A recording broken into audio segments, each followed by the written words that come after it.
create the foam that's laying in between the waves. Pull it at an angle here so it goes right back. Now I'm going to tap the brush into a little bit of the white, and let's lay on just a little bit of a break right here. Like this wave is just, it's tiny, it's back there, it's just barely crashing. We have a couple of those here. And then if we want to, with this extra highlight, we can have just a few extra things back in here. Those look nice. Extra details. Maybe out and through here, just the tiniest little touch. There.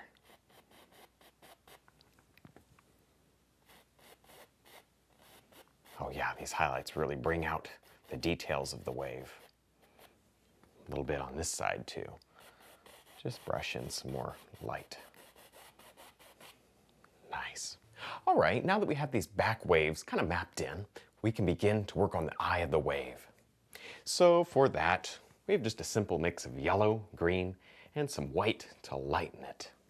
And right in through here, this is where the sunlight is peeking through this wave. Drop some of this color in. Watch how you blend it into the blue, and it gets softer and softer. See, it's quiet and gentle out there. And yet it comes back into nice bright light over here. Wipe the brush off, pick up some more white. Oh yeah, make a nice bright area in there. Right in through there. I just see that light filtering right through. And that's great. Big brush, and we're just gonna blend. Just a little. Don't wanna lose it. And once you've blended that center, don't go back into it. Your brush is dirty. You picked up dark blue paint. And I'd hate to see you lose that nice light. Oh yeah, look at that soft transition, a gentle fade from light to dark. It's so much fun. Now that we're done with the eye of the wave, we can begin to paint in a little bit of foam. So for that, we have a fan brush, blue, white, and evenly chisel it on both sides. And maybe right in through here, I see the wave splashing and kind of crashes over like that. So you just dump a lot of water over. Kind of flat, not too much like a waterfall there.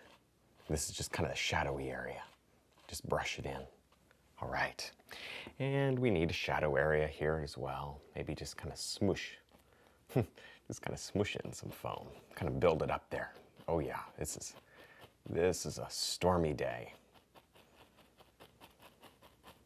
And scrub it in. Oh, I have an idea here. Right in through here, this is kind of already broken. And it's already kind of just rolling into the beach. It's not really crashing, curling anymore. There. Oh yeah. Wipe some of that color off and go into my sparkly white color. Just pure white. That's all it is. Add just a little sunlight sparkling across there. Like that. And we need some right along here. Just smoosh up. Kind of like the way the wave is traveling. Remember where our sunlight is. You can see it in this painting. So imagine where the light might hit this foam. And let it taper off gradually. Less and less and less.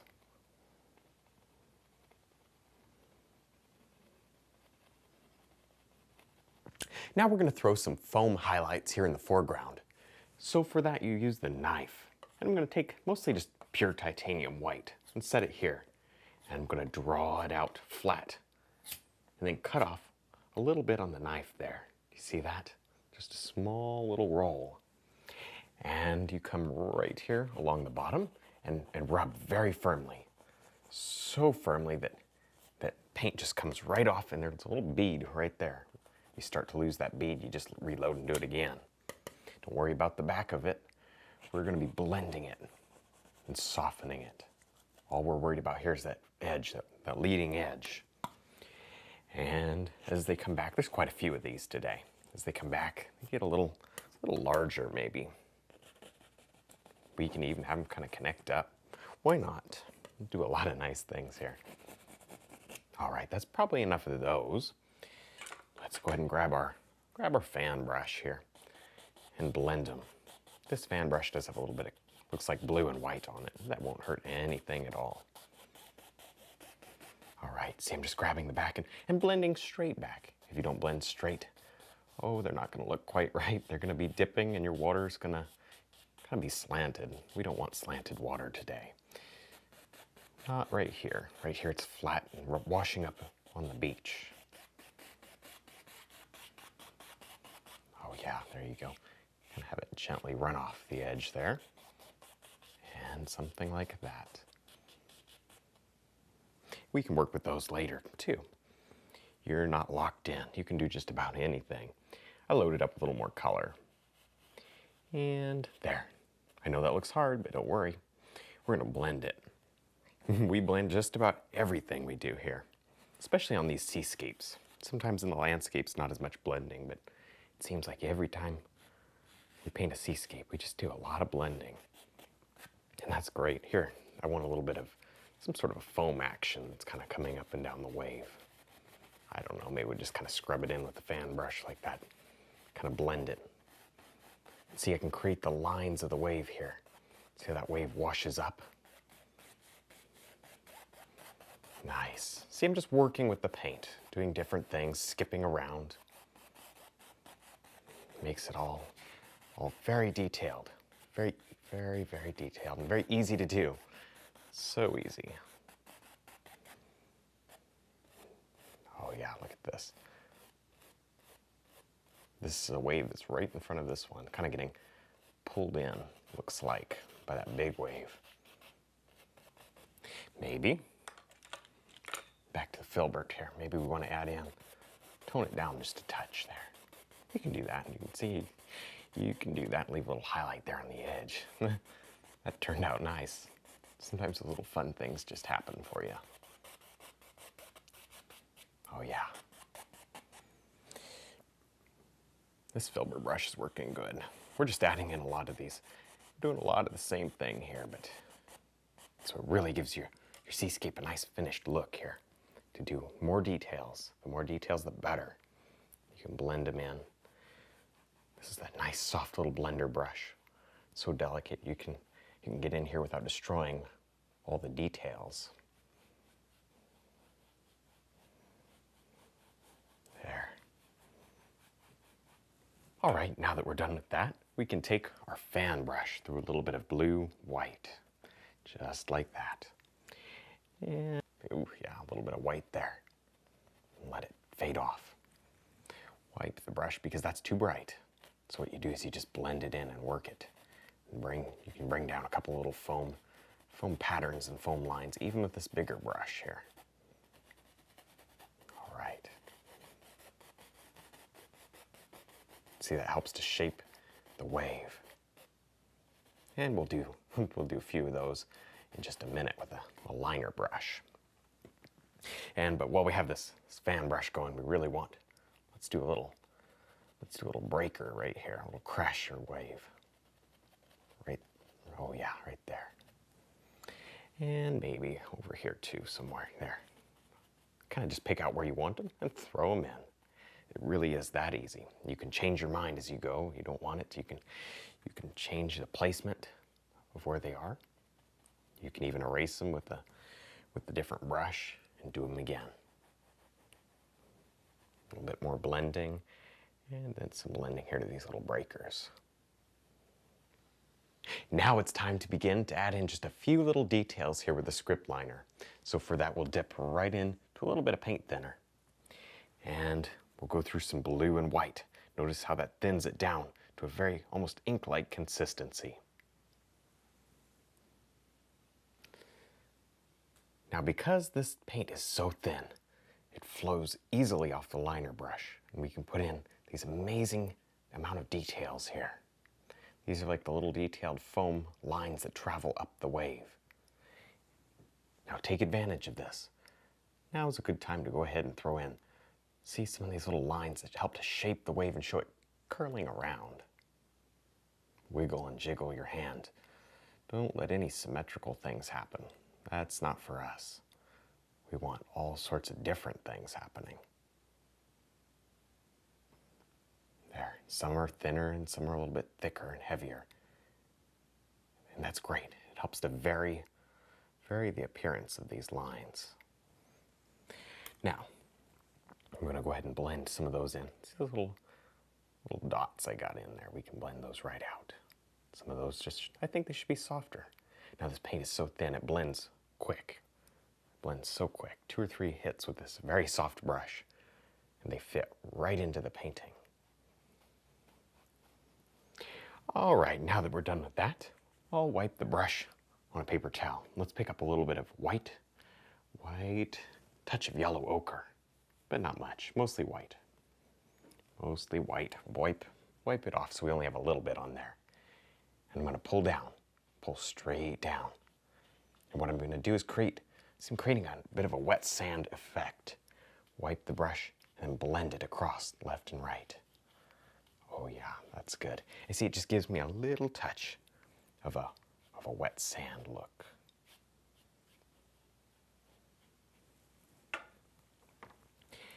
Now, maybe we want to go ahead and make some rocks here. So I have some midnight black, touch of the sienna. And right in through here, just smudge in a few. We don't need a lot. Only a couple here and there. If you do too many, it might even distract from the overall scene. So let's not do that.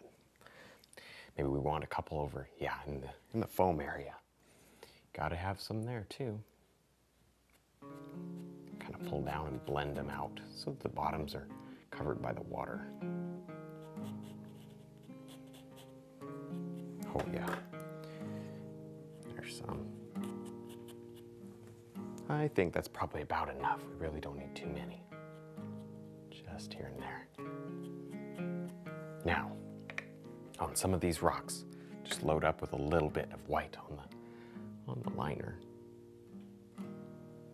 This is kind of micro precision here. It is barely hitting the top. Just a little bit of thick white. It hasn't been thinned down at all. The only reason it comes off is because it's kind of globbed up there on the top of the brush. All right, I think we have a finished painting. All we have to do is sign it. I thinned this paint down on the liner brush so it would flow off very easily. Well, I had a lot of fun. I hope you did too. Tune in next time and we'll do another great painting together. And thanks for watching.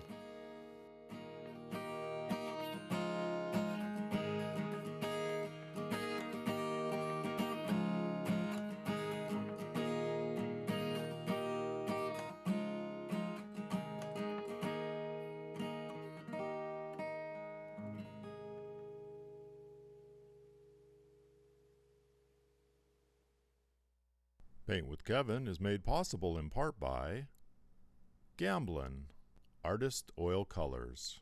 We are dedicated. I wanted to reach out and share a few thoughts with y'all. First, thank you so much for all you're doing to flatten the curve in our city. Because of your actions, we are making a huge impact on our state's rate of transmission from keeping the virus from getting out of control. So thank you again for taking this seriously. It's making a big difference. Second, this is a challenging time, and I want you to know that we are doing everything that we can as a city council to ensure that our residents are secure in their housing and livelihoods during this crisis. So to that end, our amazing staff have put together the Aurora Economic Relief Program, which is a bridge loan to keep our small businesses afloat and to keep folks on payroll until the larger federal relief funds are available.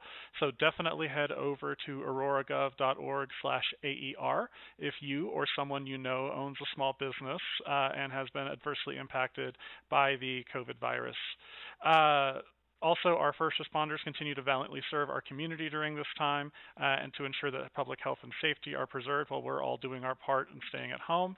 And other critical city services continue during this time, keeping our water flowing, our streets paved, and our open spaces clean for all of us to enjoy while practicing social distancing. So we've also moved further into the digital realm through the use of Facebook Live for more frequent updates, and our Ward 4 meetings are going to continue digitally as well. Updates coming soon on that once we get all the tech ironed out. You can also still participate in our city council meetings by submitting your testimony via email to publiccomment@auroragov.org and by joining the public Webex meeting.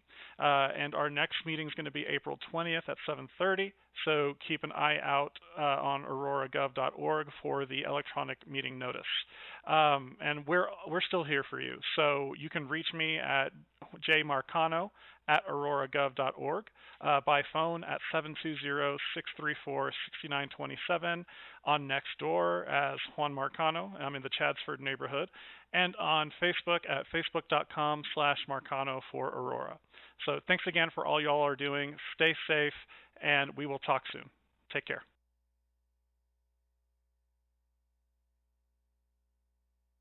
I'm Command Sergeant Major Bill Woods of the Colorado National Guard and the Aurora Police Department. You are watching Aurora TV. Yeah, it's so sad. It's not.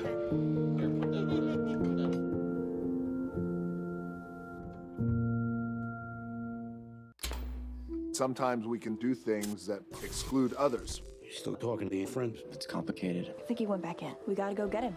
Welcome to Jumanji. Even the smallest words and actions can have a big effect on someone. You have the skills. Because of you, someone's entire day, their year, or their life can change. Remember, the future is in your hands. Visit becauseofyou.org to learn more. Totally, let's do it.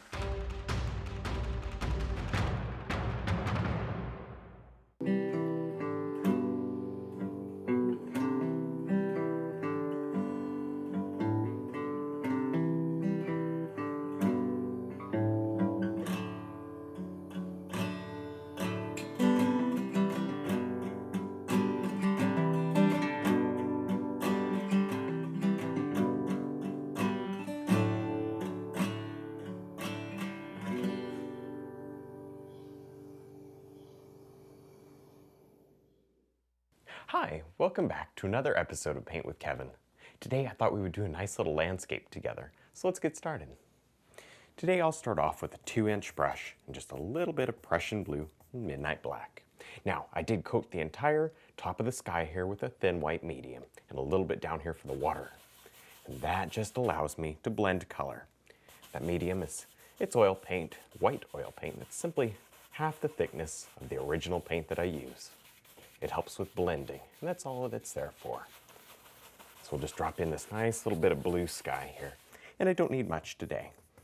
Blue and black, a little darker up here at the top.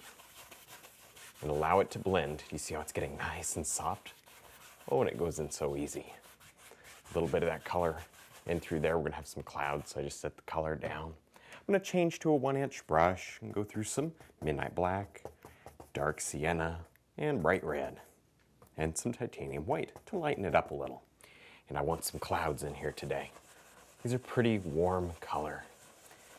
We'll just kind of let it float around like this, and maybe we'll have a mountain there. These clouds will float around the mountain, create a nice little effect. Leave areas of light and dark in here. Don't cover it all up. Solid. And change the color. Oh yeah, dark out there.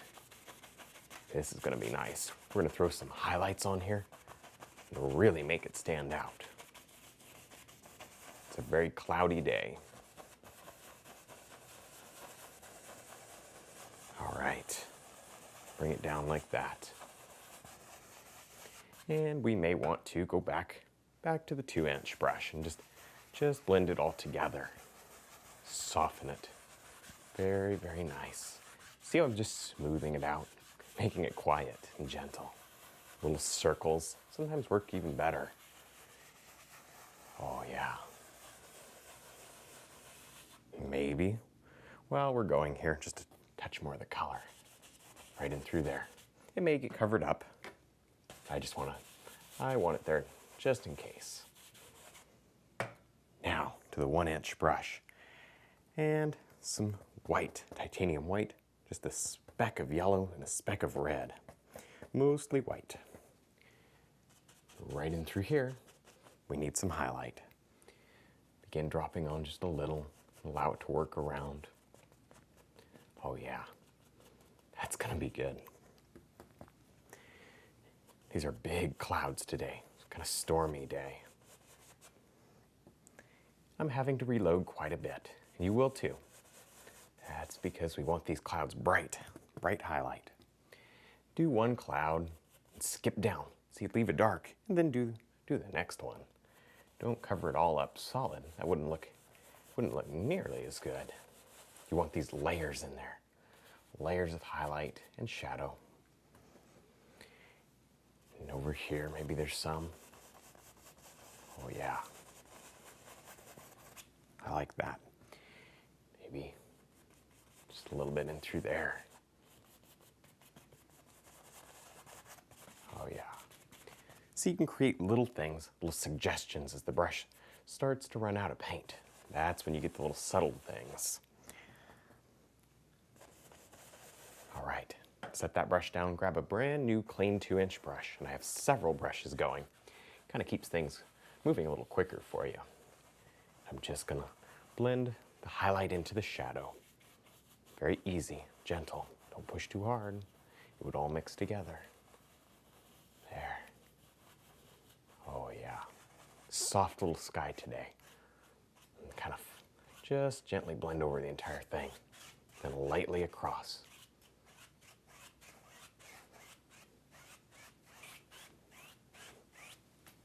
Now that we're done blending our sky, we can work on a little background mountain.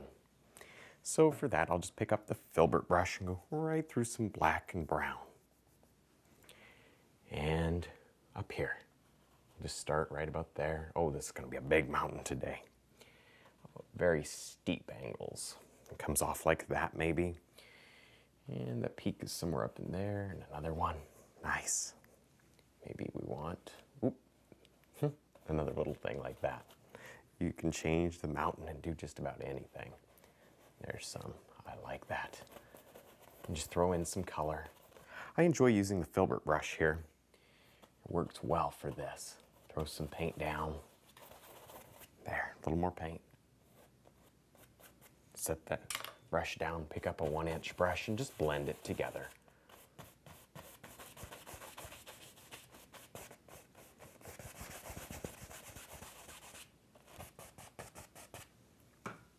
Now that we're done blending our mountain, we can mix up a color for the highlight.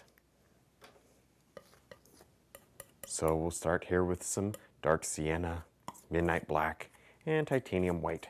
Mix those all together. You get this nice light brown gray color there. And then cut off a little roll on the edge of the knife there. You have a lot of variation in color happening there. Now with that color, we'll come right up here to the peak and begin layering on just a bit of sunlight. There. Now maybe this big peak here needs some. Just throw it on like that.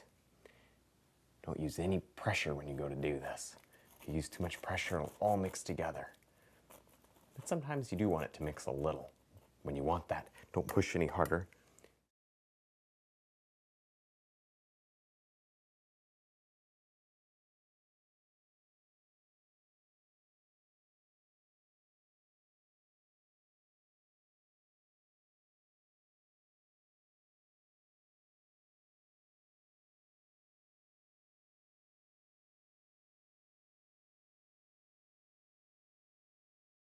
Then we'll come back in just a second with some shadows.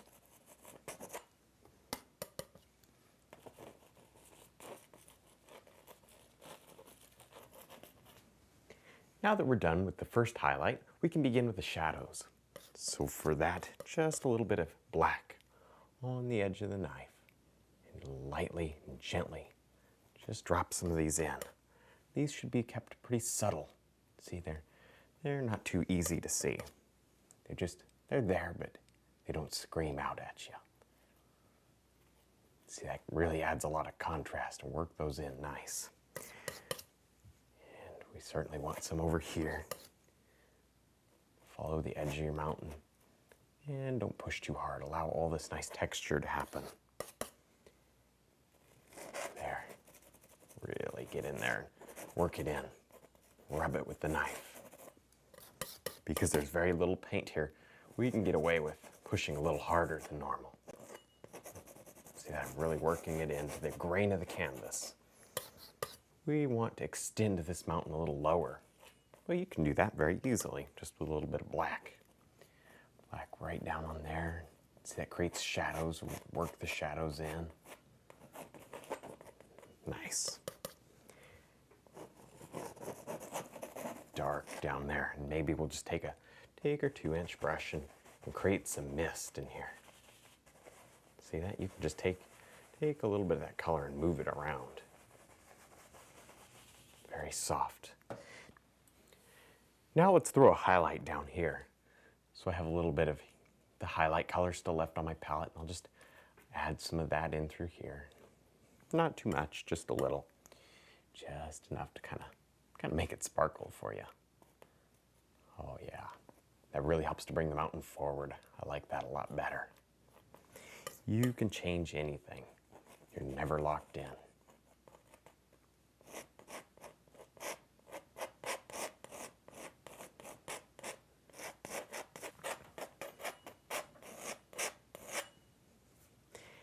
Now we'll grab a 2-inch brush, go through a little bit of white paint, and right in through here, let's do a nice little, like a little cloud that kind of floats along the bottom of the mountain. Nice. Helps to set it back and really make it a part of the painting. See that? Push it way back. And blend out the bottom so that it's just extremely soft. Now that we're done with our mountain, we're going to begin to work forward in this painting. We're going to do some little evergreen trees, and they'll contrast great against the gentle mist we just put in. So for that, let's just grab a fan brush and load it up with some sap green, midnight black, and the black tones the green down a little. And maybe right in here we'll just start by tapping down. And you just create all these nice little trees here. See, I told you they would contrast well against that. They really stand out. Oh, that's nice.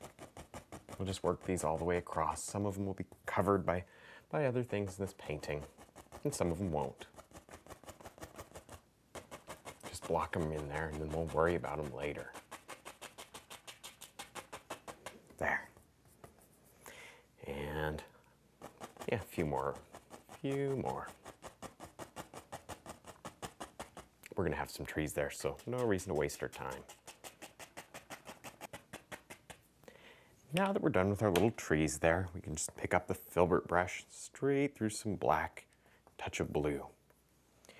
And let's just sketch in a quick little river here. No reason to take too long on this. Just block it right in there. This is just the dark part. We're gonna come back and add some very nice highlights to it in just a minute. I just don't want to cover this up with grass.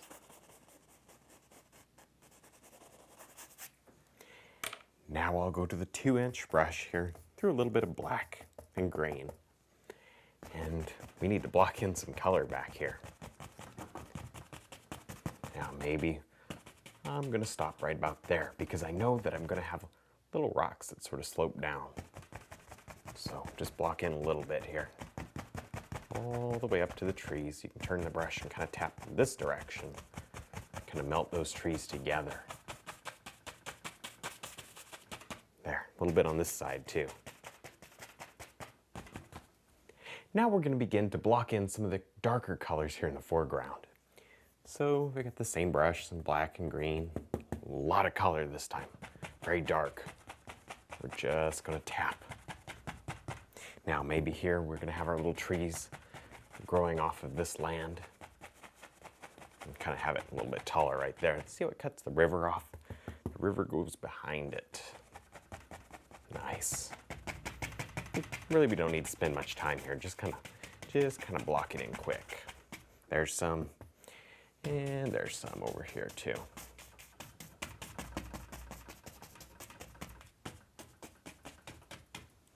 Now that we're done underpainting our grass, we can begin to work on our little rocky bank here. So for that, I'll just pick up the filbert brush and right through some pure black, very dark. And right back here, just begin dropping in some of this color. See, I'm pulling it at the angle that I want my little bank to be. Cut in right under there. Nice. Of course, we'll be coming back and adding some highlights so you don't have to worry too much about it. Same on this side here, just a little. This really helps to add a nice little extra bit of interest to the painting.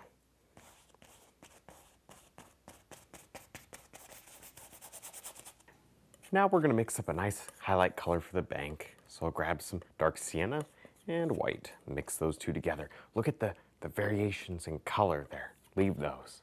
And then slice off a little roll on the outside edge of the knife. We'll just come right here and begin to drop on the tiniest little bit of highlight. Now you can also load the small edge just the same way. And you just work those colors together. Oh, you get a lot of nice things that happen this way. That paint is not over mixed. I hope you can see all the little very subtle variations that I get in there. And by doing it this way, I get all these nice dark pockets still left over. Leave those.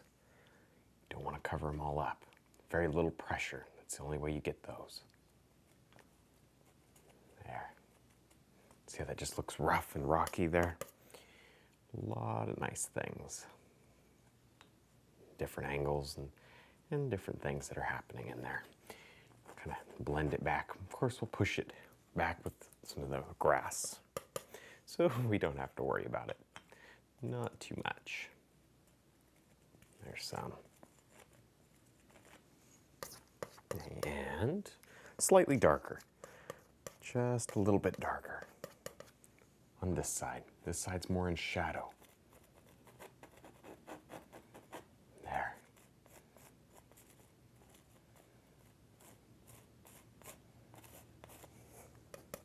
See how it just adds enough detail. So we know there's a little bit of light that gets over, but not much. Not enough to ruin this nice effect of a dark shadow area.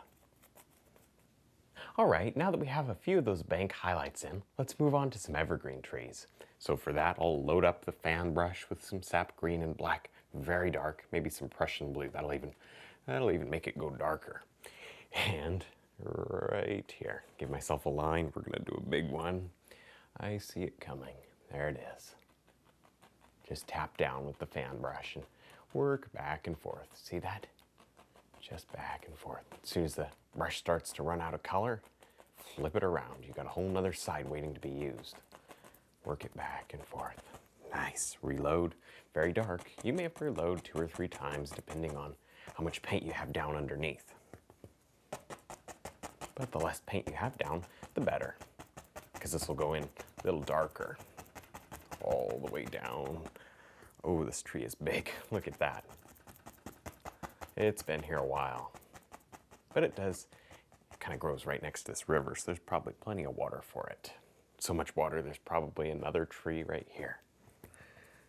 And just pick a corner and work with it all the way down the tree. Fill in the center nice and thick. As you get down here, you can push harder and just smoosh the color in. Really work it in there good. Don't worry about each and every limb. I don't want the trees to be perfect anyway. I give myself that line. It really helps to keep me on track. Don't want your evergreen trees going all over the place. There. Work back up, fill it in nice and dark. Oh yeah. I think we need another. Right there. This one will grow kind of close to the other one. Just tap, add them right in. They go in so fast. So much fun to do, but you have to watch it. You get carried away and you'll have too many. We don't want that. We just need a pleasant number of them, just a few. Nothing that overpowers the painting, but it does add a lot. It helps to kind of bring your interest in toward the center. Nice. You can always go back and kind of touch up some of the limbs if you want to. That's completely up to you. All right, well, we have this color going. I'm just gonna add a little more of the green. I'm gonna add just a touch of the yellow, just a touch. What that'll do is end up kind of lightening the color slightly. While we're painting in these evergreens, we might as well do one back here. A little more controlled with it though. ends just about there. It's got those little rough edges that kind of ragged and they hang over, and that's because this is an older brush. When you get your brand new fan brush, the limbs you may have to come back and kind of rough them up, but that's okay. Eventually your fan brush will get kind of wore in. It'll make some very nice effects. Maybe another. There we go. Now that we're done with our little tree there, we can just grab a 2-inch brush and load it up with some cadmium yellow, sap green, and then tap the brush to break the bristles open. And right here, we need some grass highlights. Just set the brush down and begin to tap.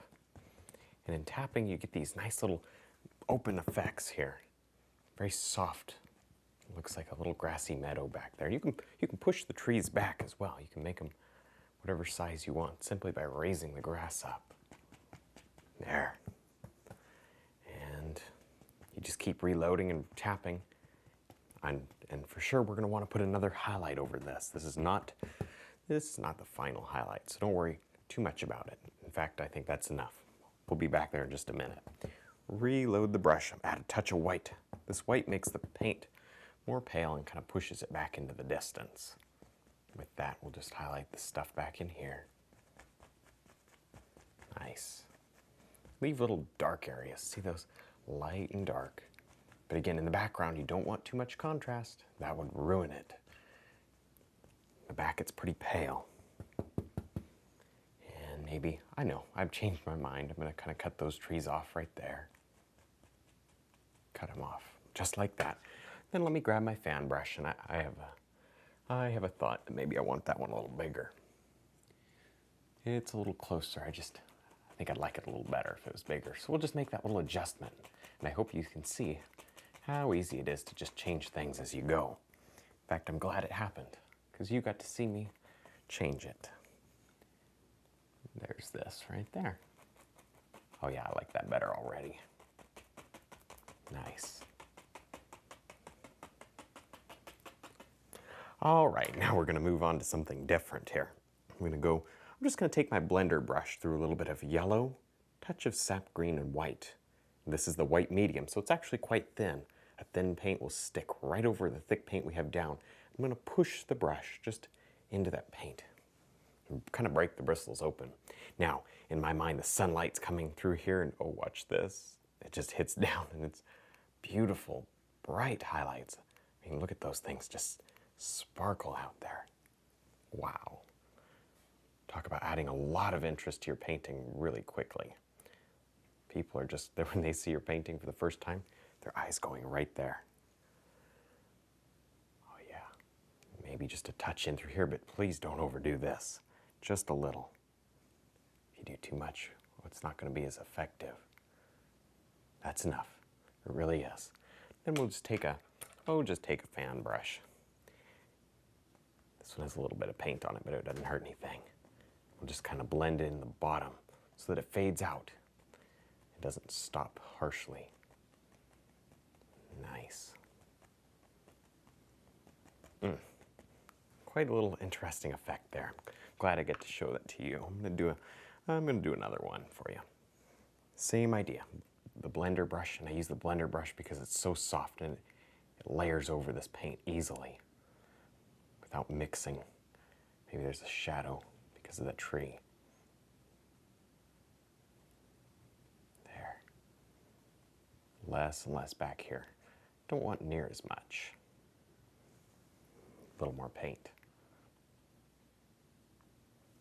Now that we're done with our grass highlights, we can just load up a fan brush with some of the similar kind of just yellow and green. This time a little more sap green, so it's a little darker. And we're just gonna quickly throw on some highlights here. Just back and forth across the tree, just hitting it down and allowing the dark to show through. I wanna see a lot of dark in here. Just tap, tap, tap all the way down. Remember, the light is coming in from the right-hand side. It's kind of hitting like that. We just need a little. Not too much. Just here and there. Now maybe we want just a touch of the grass highlights in through here. So why not just use the fan brush? Sort of just tap them on like this and leave little dark areas left in there. There.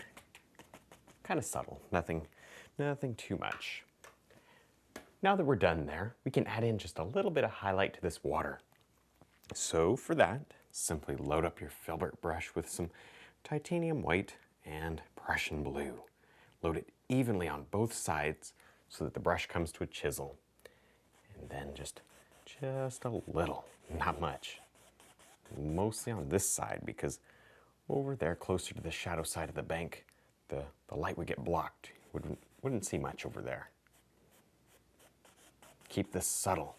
Don't want it to overdo. Don't want anything to distract from the beautiful sunlight on the grass.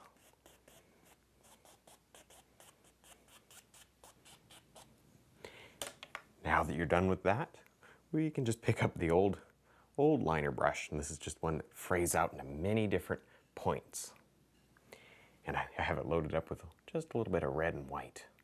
I just dab on a few little flowers here and there. Not too many, just enough to kind of give it a nice little look. You can dip straight into the medium, have a couple of nice bright ones there. Oh, that's nice. That's nice. Some on the other side too. Start with the red, just add in a few. There. Then the white. Smaller and smaller as they go back.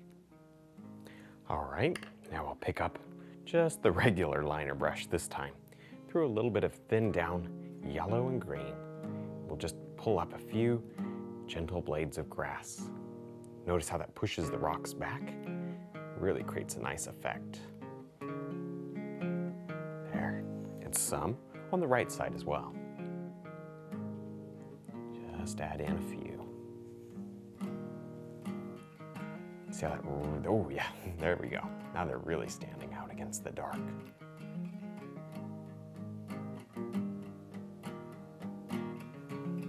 All right, I think we have a finished painting. All we have to do is sign it.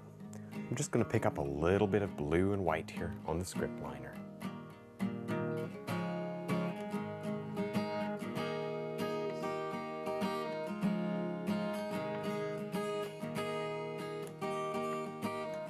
Well, I had a lot of fun. I hope you did too.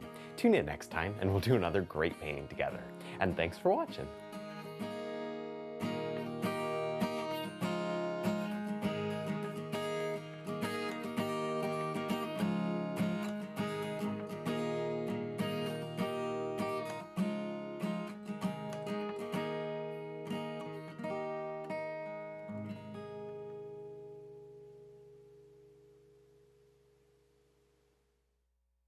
Paint with Kevin is made possible in part by Gamblin, Artist Oil Colors. We are dedicated. Hey, listen up. Aurora TV has gotten a virtual makeover, and we want you to check it out. Head over to auroratv.org and watch live programming. Search for videos by category, like arts and entertainment. A music teacher from Aurora, Colorado, Kyle Jones. Or an entire series. Scroll down and find each show's related links. Want to search for your favorite segments? Click on the videos link and type in a keyword. Get this, sharing stories to social media is super easy. Just click on the Facebook or Twitter icons and voila! AuroraTV.org, your city, your community, your Aurora.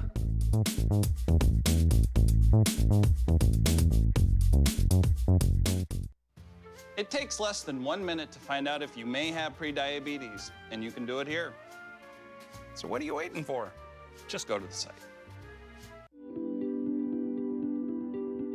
Well, Aurora community is a melting pot.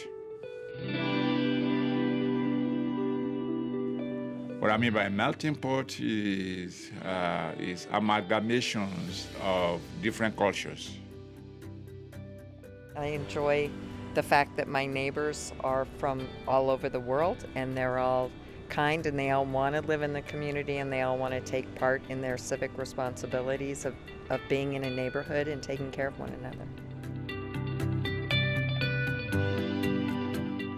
Aurora has a lot to offer. It sort of seems like the city is always planning something. You know, there's things like the Fox Theater, there's lots of like really great rec centers. They just do a lot to encourage people to be active and just enjoy the city.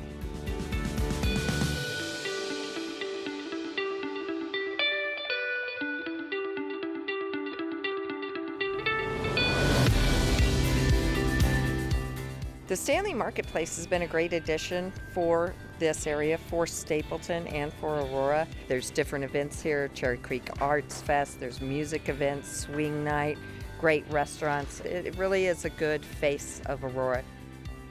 The biggest thing would be the opportunities that you have, and it's so beautiful out here in Aurora. And you got good people, you know, on all sides, but mainly would be the opportunities, such as going to school. Aurora provided that for me. Growing up in Aurora, I got to know the city and the community really well, and I moved away, and then when I came back, it immediately felt like home. It makes me feel like I am a part of something. I'm a small part of a bigger piece. This is my home. I love Aurora. It's my home.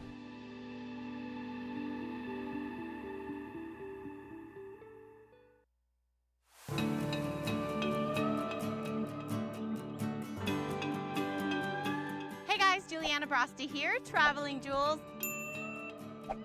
Right here in northwestern Colorado, the Great West is the place to slow down and take it all in. We're headed to the Flat Tops Wilderness and Meeker and Rangeley.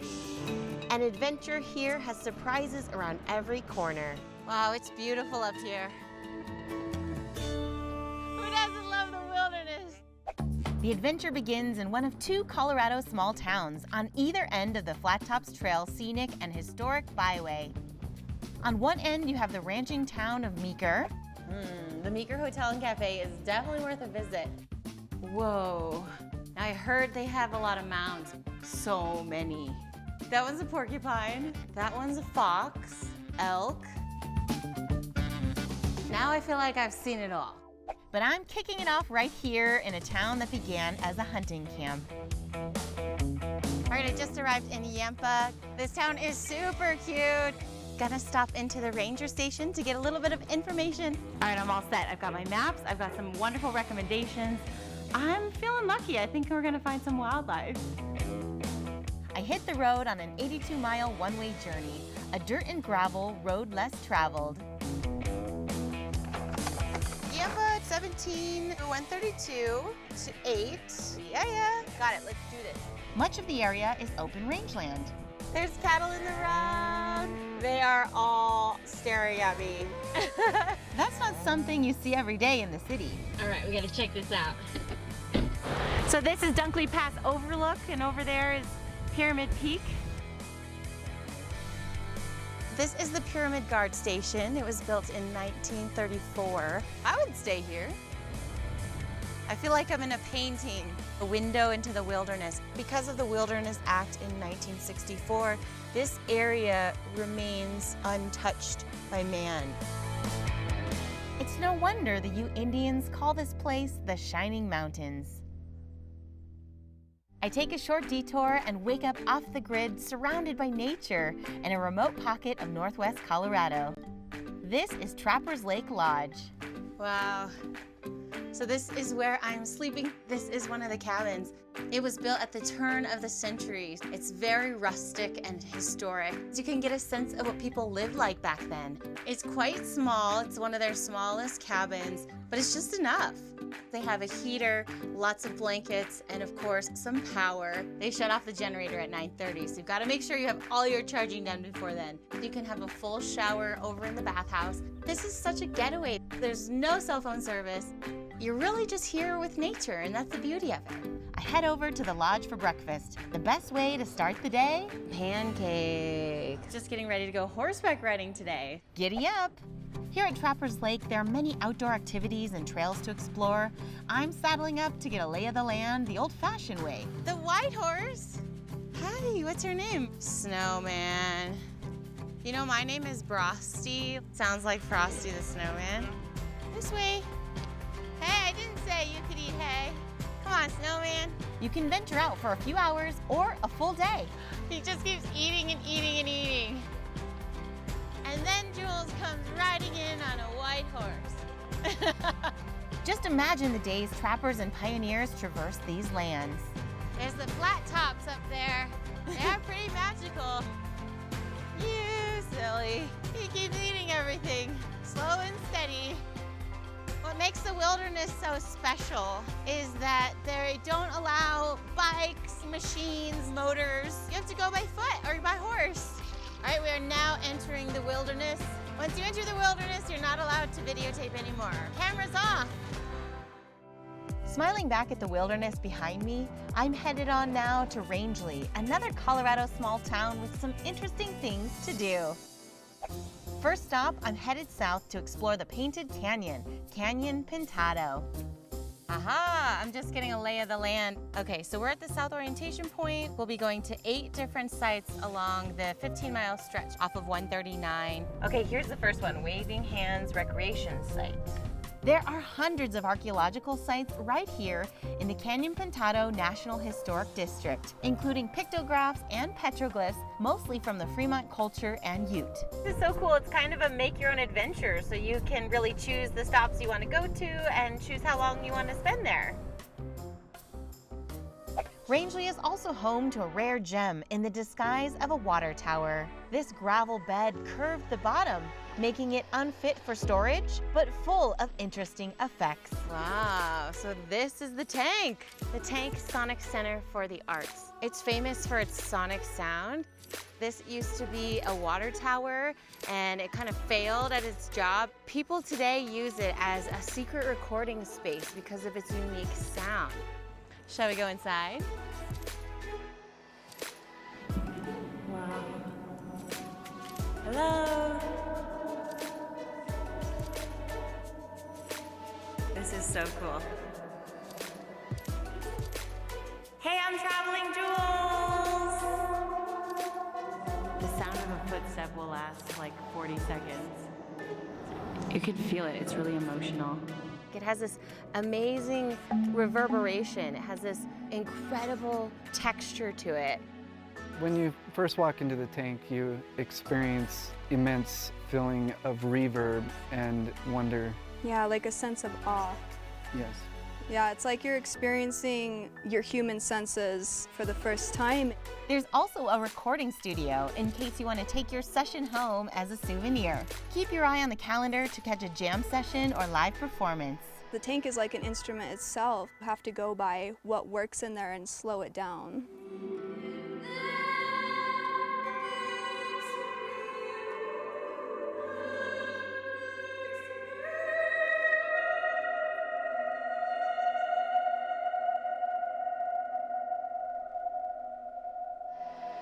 So if you love to play music, if you love to sing, this is a great place to experiment.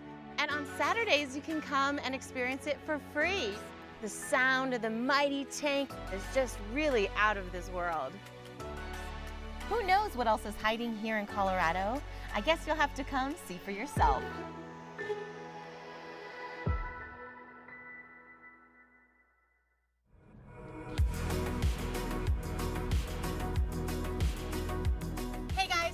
Frosty here, Traveling Jules. I'm exploring colorful Colorado and checking out some of the lesser-known towns and monuments in the southwest corner of the state.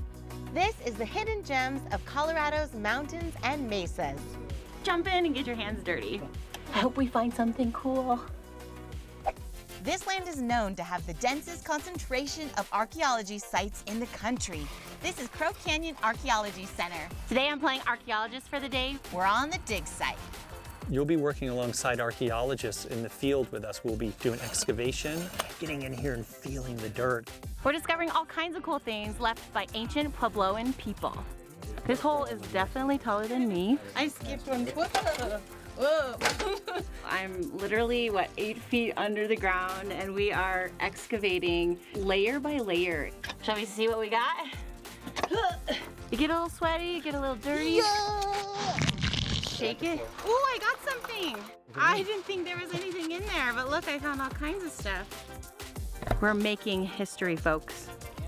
Now that we've got our hands dirty, we're all warmed up for this. The Mancos Creative District is home to several local galleries and artist studios. I'm just walking into the Painted Turtle. But here you can actually paint your own pottery. I love this guy. Yes. Enroll in a class at the Mancos School of the West and learn from the masters of multiple mediums. Welcome to Mancos and welcome to the Mancos Common Press. Why don't you come on in and visit us? So this is the building where they used to have the old newspaper, the Mancos Times Tribune. And you can just feel the history in here. Right now we're making some art. This is the art of letterpress. So you stick the paper in and then the rollers ink the stamp. When this was the newspaper building, this would have been hooked to a motor. Definitely feels like an old tradition. And voila, the tree of life. Beautiful. But that's not all. A number of working artists offer a warm welcome to get an introduction to their craft. Welcome to my studio. I'm here today at Cowboy Forge. I'm taking my very first blacksmithing class. Working with fire and working with your hands, it's very satisfying. There's just a romance to the blacksmithing part. That took a lot of effort to make one point. This is just one of the many types of art forms you can learn at the School of the West. So it's cool to see what you can create with some basic tools and a lot of skill. Now, let's take this adventure outdoors. Good morning. It is so beautiful up here. I'm right behind the Canyons of the Ancients Museum. Such an amazing view of the Montezuma Valley. You can see Mesa Verde, you can see Sleeping Ute Mountain. What a way to start the day. Here at the Canyons of the Ancients Visitor Center and Museum, you can really learn about ancestral Puebloan culture and get a nice background for the rest of your experience here in the area.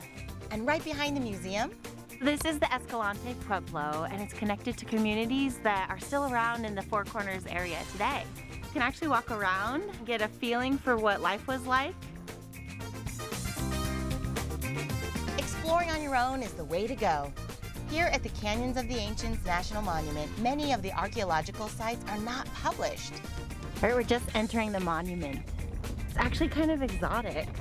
Suddenly the terrain just changed, and it's really cool. Here, having a little prehistoric snack. I've got some foods you would find right out here. Take a taste of that. It's like puffed corn. Good. Oops.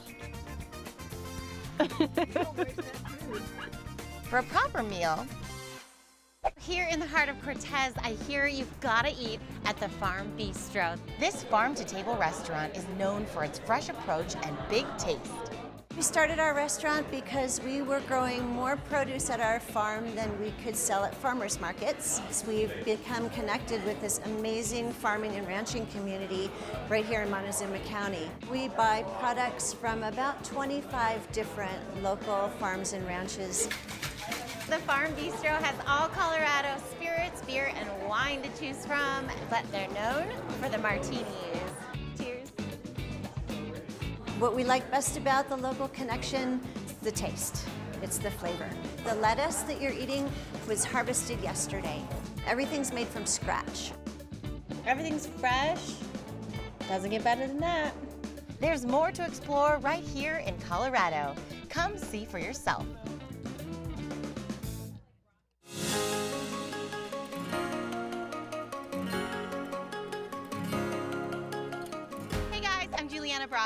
Traveling Jewels.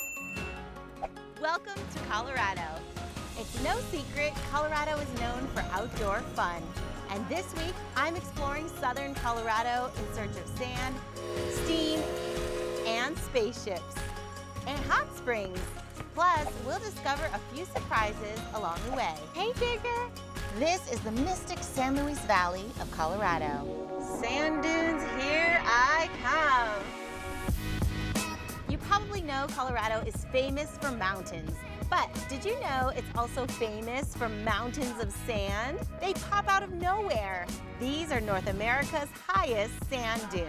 They look so magical. Okay, we made it. We're just about an hour from Alamosa. Quick photo op, cheese! The dunes are in almost constant motion, changed by breezes, raindrops, melting snowflakes, and human footsteps. But before we go exploring, we need to get equipped. Right now I'm stopping in at the Oasis, and it is exactly that. It is kind of the only place around. The secret here at the Oasis is to order pie. Then grab one of these. And I'm gonna rent a sandboard. How you doing? So here's a sandboard. The trick to sliding down the sand is wax. You have a good time out there. We'll see you later, okay? Thank you. So excited. All right, let's hit the dunes. The elusive and seasonal Medno Creek is the gateway to the Great Sand Dunes National Park. These sand dunes are really impressive. The dunes rise almost 750 feet above the valley floor. I feel so small. The snowboarder in me can't resist an opportunity to shred on the sand. Wish me luck!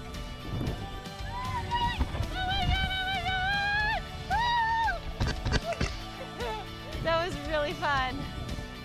It's not only an adrenaline rush, it's also a source of peace and quiet. Pretty amazing what Mother Nature has left for us here in Colorado.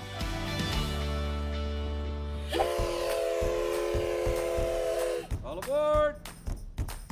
It is just that time, hopping on the Cumbres in Toltec Scenic Railroad. Got my ticket. Oh, and here's my car. We are just departing Antonito Station here in Colorado. This is gonna be a fun day.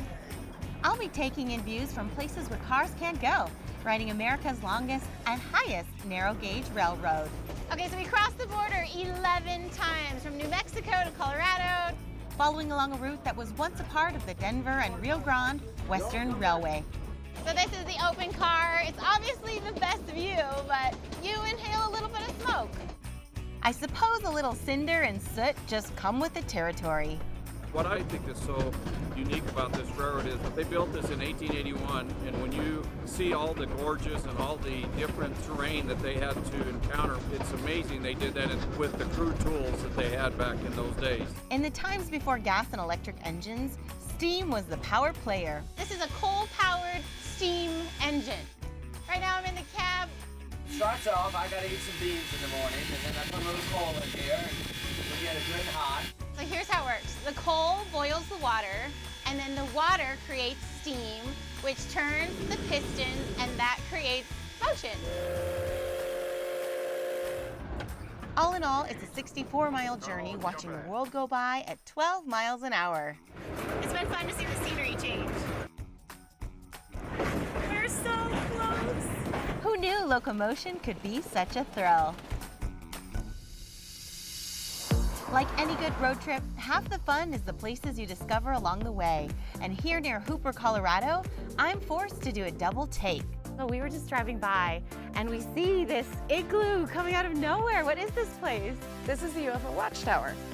People see UFOs here? Absolutely. We've had 179 documented sightings on this property since 2000. Wow. So this is the center of a vortex? Correct. This is what we call the healing garden.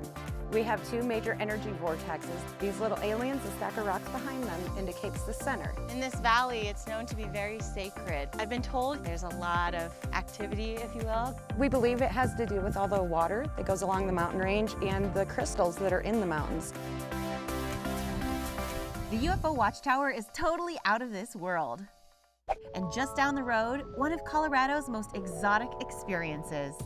This is Colorado's only alligator farm, and it's home to around 300 of them. What started out as a tilapia farm has grown into a rare rescue sanctuary for reptiles, and they come in all shapes and sizes. Hey, Digger! Hey, Digger! He's an African sulcata tortoise.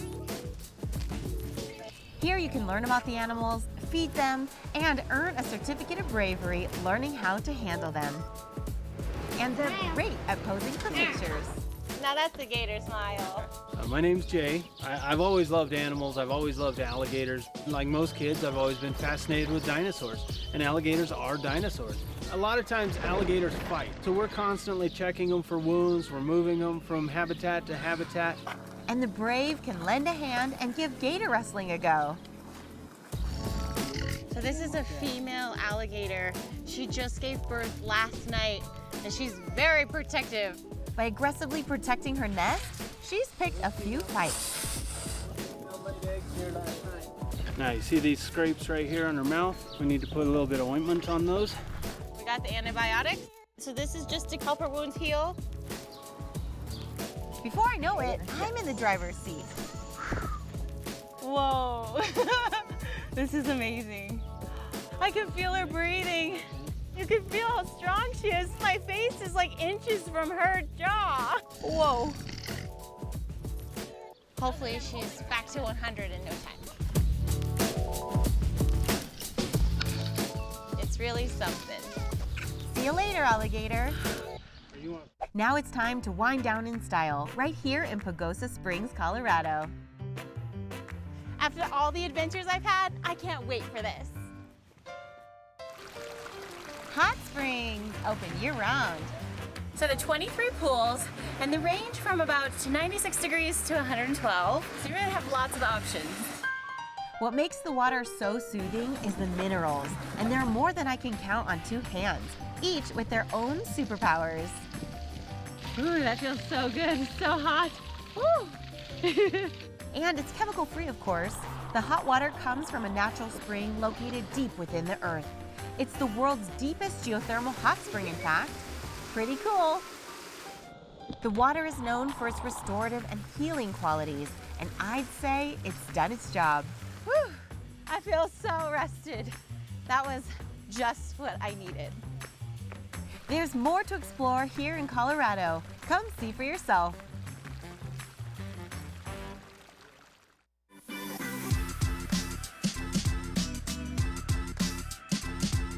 Hey guys, Juliana Brosti here, Traveling Jewels. I'm exploring Colorado's Creative Corridor, 5 artsy towns that are state certified creative districts. I'll be visiting Carbondale, Paonia, Crested Butte, Ridgeway, and Salida. So much art, so little time. Let's get to it. Our road trip begins in one of Colorado's biggest little art towns.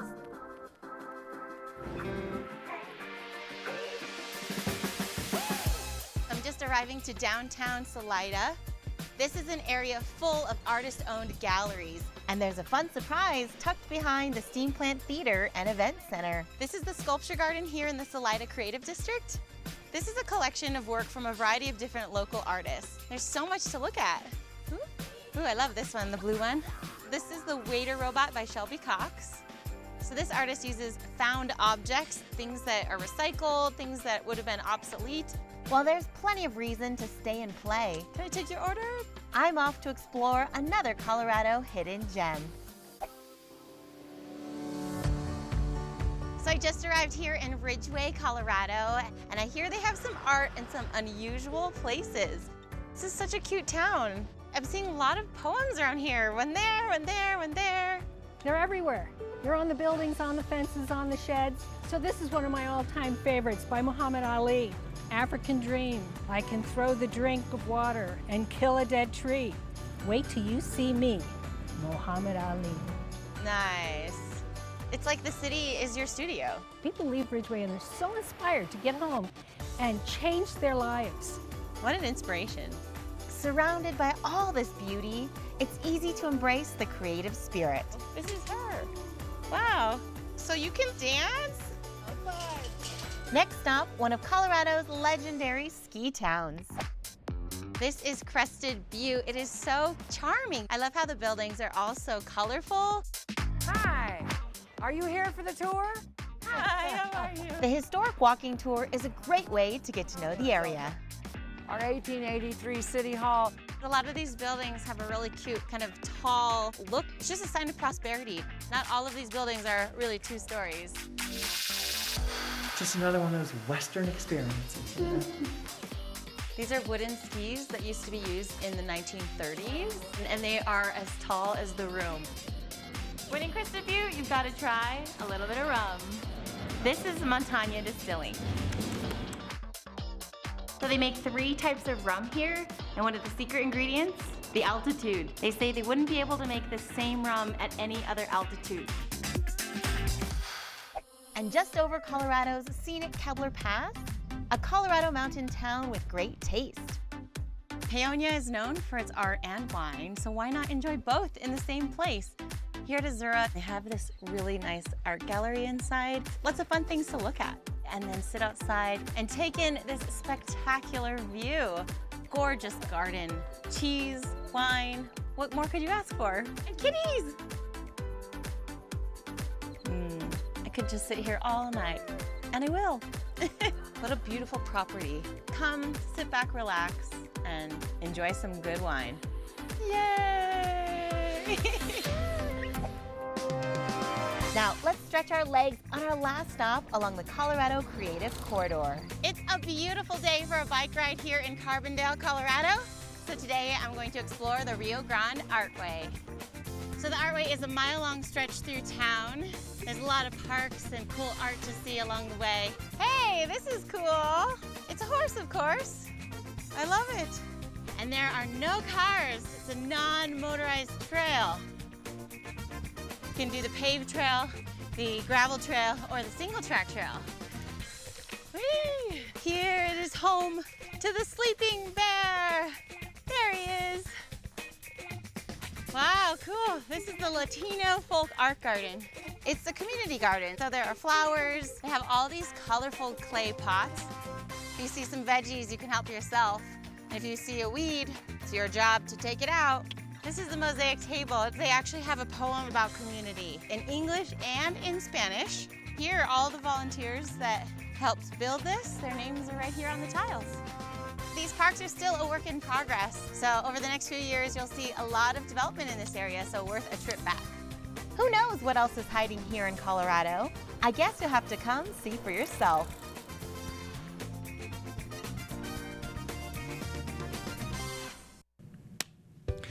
I recently got a great new job and I made some pretty amazing friends. Life is good. In fact, I'm thinking about buying my own place where friends can gather for a barbecue, or watch the game. Maybe I'll get a dog. I love dogs. I'll need trails, parks, and lots of outdoor space. I want the feel of urban living, only without the crazy prices and with more parking. I suppose I should think about schools too, because you never know. And there has to be great food and plenty of microbrews. I guess I pretty much want it all. Lucky for me, Aurora has all that. And more. Think you know Aurora? Think again. Hi, and welcome to What to Do If You See a Bear. I'm Kristen Cannon, a District Wildlife Manager with Colorado Parks and Wildlife. If you live or recreate in bear country, at some point you may cross paths with a bear. How you react to the bear depends on where you are and what the bear is doing. If you see a bear while out on a hike or away from houses and the bear is doing its own thing, then count yourself lucky to have seen a bear and just leave it alone. Make sure you make plenty of noise so the bear knows that you're there and leave the area. But otherwise, bears live in Colorado too and do not always require a reaction from people.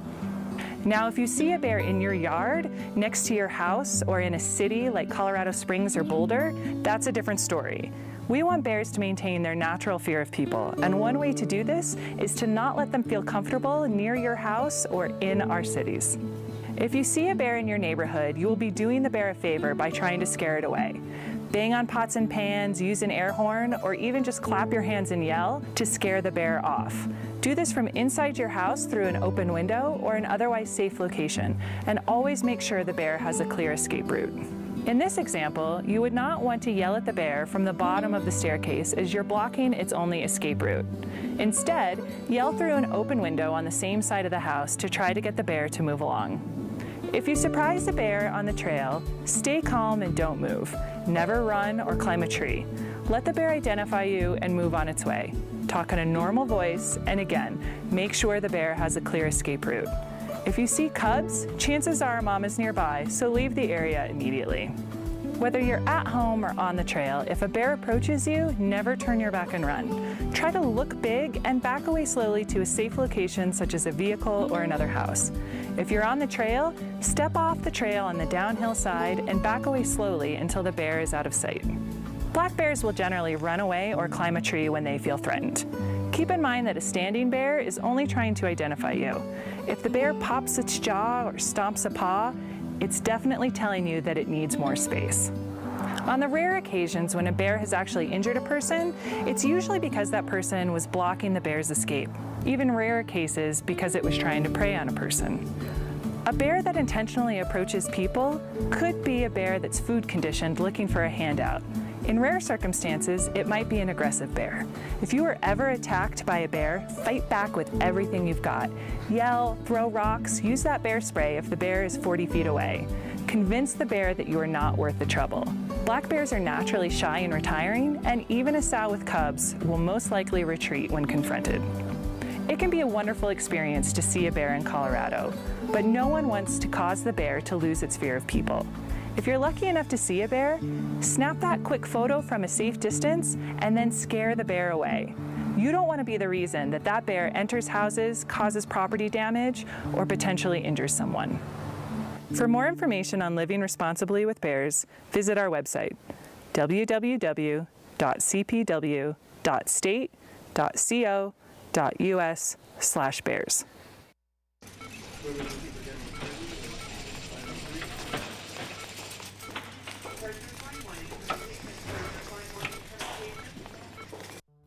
This is what high blood pressure looks like. Talk with your doctor to create a treatment plan that works for you. Go to loweryourhbp.org. Celebrate remotely all over the city. Aurora Public Schools' first ever virtual prom is a success. A fun look back at an unforgettable evening. How does a graduating senior find a job during a pandemic? Find out how later on, because I'm not seeing anything in the Help Wanted section. I can tell you a lot of folks are going to be looking forward to that story, Jessica, and this one. A touching tribute from Aurora's first responders to our frontline healthcare workers. And a new hit for the History Museum, Super Old News. It's all ahead on Aurora Now.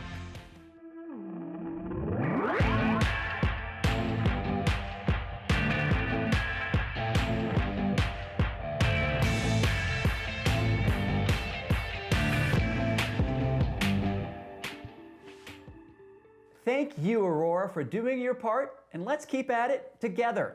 I'm Matt Peterson. Thanks for tuning in. While the state's stay-at-home order has expired, the Tri-County Health Department has extended it for Arapahoe and Adams County, including Aurora, through May 8th. The governor has given health agencies the power to provide additional regulations. Public health matters in Aurora fall under Tri-County Health's authority because Aurora is not a county, unlike Denver, which is both a city and county. The health agency's decisions are made by doctors and other health experts based on science and data, and Aurora is required to follow them. To learn more about what the extension means and how Aurora is responding, head to the city's COVID-19 resource page. The COVID-19 crisis doesn't stop prom in the Aurora Public Schools, and as it turns out, the virtual version was just what a lot of people needed. So many excited prom goers and supporters logged on all at once, actually crashed the website for a bit. Not to worry though, the whole thing was carried live on Aurora TV Channel 8, and oh, what a night it was. Music fills an empty Aurora TV studio and sets the stage for a virtual prom. It took about one to 2 minutes to get used to it, and all of a sudden, it's full speed ahead. DJ EJ and I had the honor of co-hosting at the Aurora Municipal Center, while students, staff, and their families participated from home. Special precautions were taken for the virtual prom to limit the number of people who were actually here. This is the studio right here. We were social distancing with me on one side of the studio and then DJ EJ right there. In the control room, just 3 people, all wearing masks, sitting 6 feet apart. All of us had to wear multiple hats.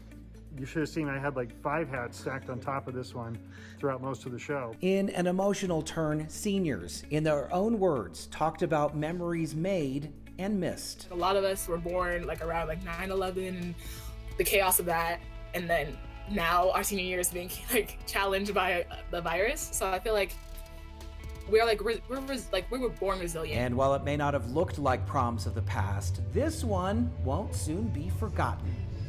So enjoyed being a part of that. The virtual prom, by the way, was a partnership between the City of Aurora, Aurora TV, and the Aurora Public Schools District. We want to congratulate all the prom kings and queens that were named that night.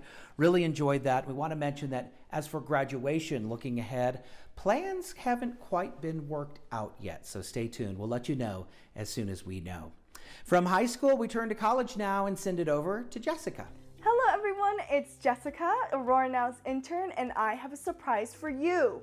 In a little over 2 weeks, I will be graduating from college. Yay! Yes, thank you. I know it's exciting news, but for many college grads like myself, we're all a little worried about being able to find a job during a pandemic.